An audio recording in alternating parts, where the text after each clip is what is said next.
How to make video calls on Signal. Hi everyone, welcome back to Wake&Tech. If you're using Signal and want to make a secure video call, firstly open the Signal application on your smartphone. Now open the conversation with the person you want to call. Once you're in, go to the top right corner and tap on the video icon. Allow Signal to access the camera by tapping Allow, and then you'll be able to make a video call on Signal. Wait for the person to answer the call.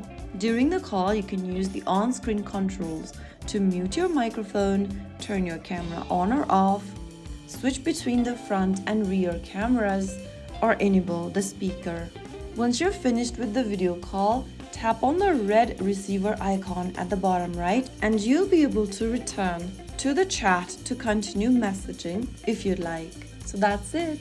You've successfully made a video call on Signal. Now, whenever you have an internet connection, you can enjoy secure, high-quality video conversations with your contact. If you found the video helpful, don't forget to like, share, and subscribe to our channel. I will see you again in the next video.